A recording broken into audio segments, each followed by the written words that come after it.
ইতিহাসের সবচেয়ে বড় শিক্ষাই হলো দাম্ভিকরা কখনোই ইতিহাস থেকে শিক্ষা নেয় না।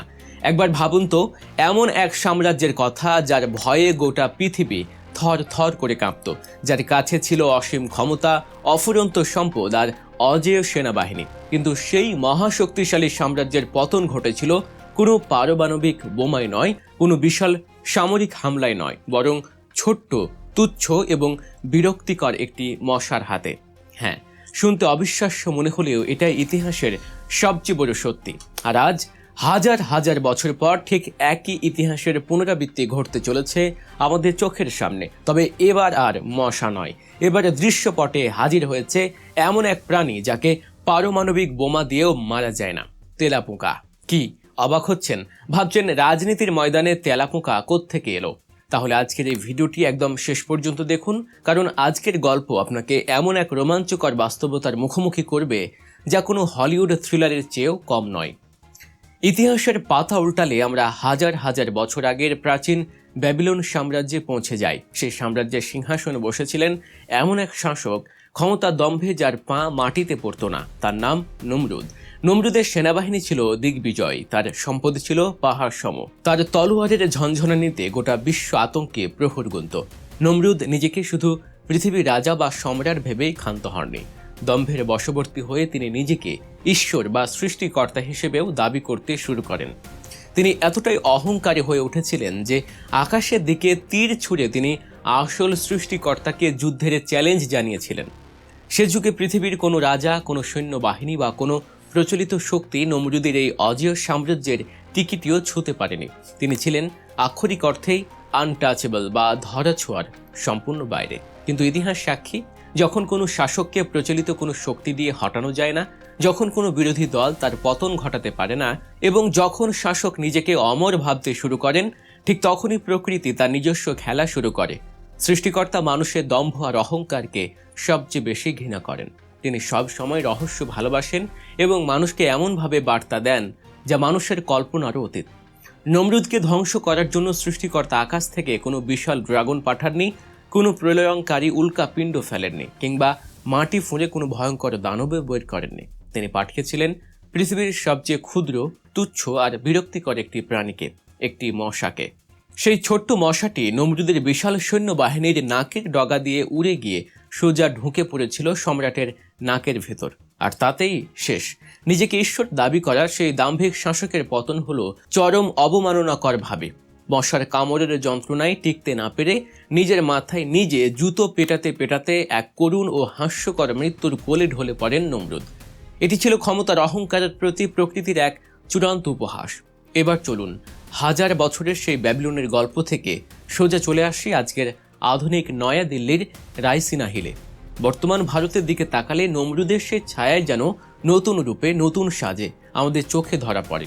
গত এক দশকেরও বেশি সময় ধরে ভারতের বর্তমান সরকার, বিশেষ করে নরেন্দ্র মোদীর নেতৃত্বাধীন শাসক গোষ্ঠী এমন এক সাম্রাজ্য তৈরি করেছে যাকে কোনোভাবেই টলানো যাচ্ছে না।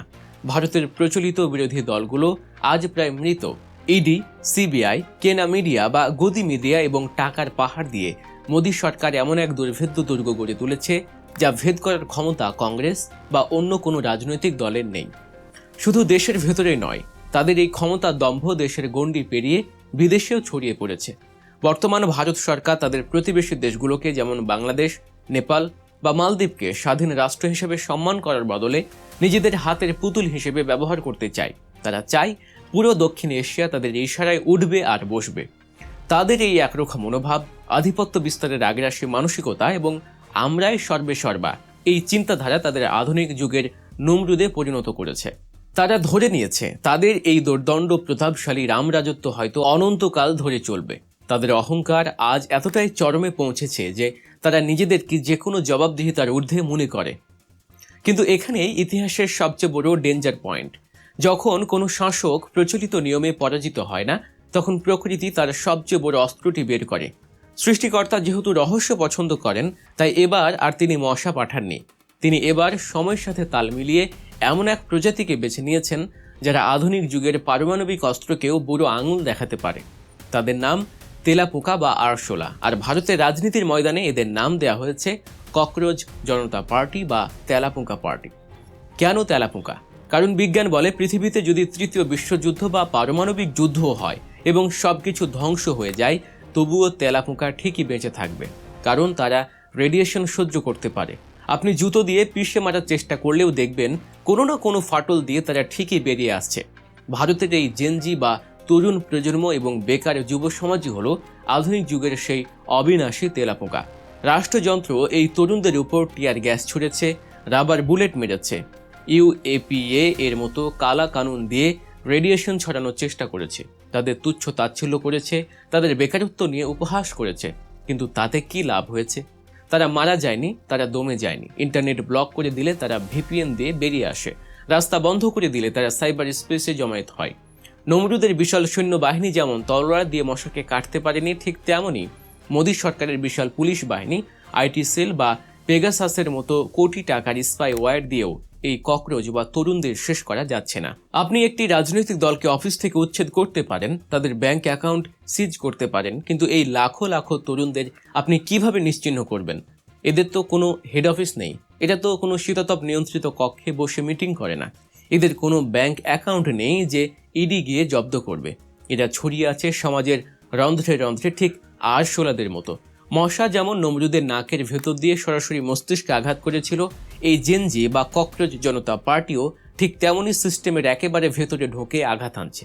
তারা রাস্তায় নেমে বড় বড় গাড়িতে আগুন দিচ্ছে না, তারা শুধু একটি কাজ করছে, তারা সিস্টেমের বয়ান বা ন্যারেটিভকে ধ্বংস করে দিচ্ছে। তারা মোদী সরকারের সবচেয়ে বড় অস্ত্র গদি মিডিয়াকে হাসির পাত্রে পরিণত করেছে। তারা সাম্প্রদায়িক বিভাজনের রাজনীতিকে মিমস আর ট্রল দিয়ে উড়িয়ে দিচ্ছে। শাসক গোষ্ঠী আজ এই নীরব আক্রমণকে ভয় পাচ্ছে, কারণ তারা জানে কিভাবে বন্দুক বা লাঠির মোকাবিলা করতে হয়, কিন্তু তারা জানে না কিভাবে মিমস, হ্যাশট্যাগ আর লাখো তরুণের ব্যঙ্গ বিদ্রুপের মোকাবিলা করতে হয়।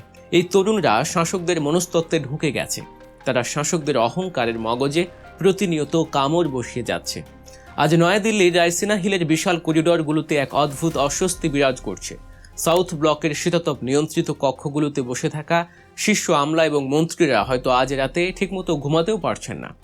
গভীর রাতে নিজেদের দামি কর্পোরেটের উপর একটি সাধারণ আরশোলাকে হেঁটে যেতে দেখেও তারা হয়তো চমকে উঠছেন, কারণ এই আরশোলাটি এখন আর শুধু একটি পোকা নয়, এটি সেই লাখো তরুণের প্রতীক যারা এই বিশাল সাম্রাজ্যের পিলারে নিঃশব্দে ফাটল ধরিয়ে দিচ্ছে।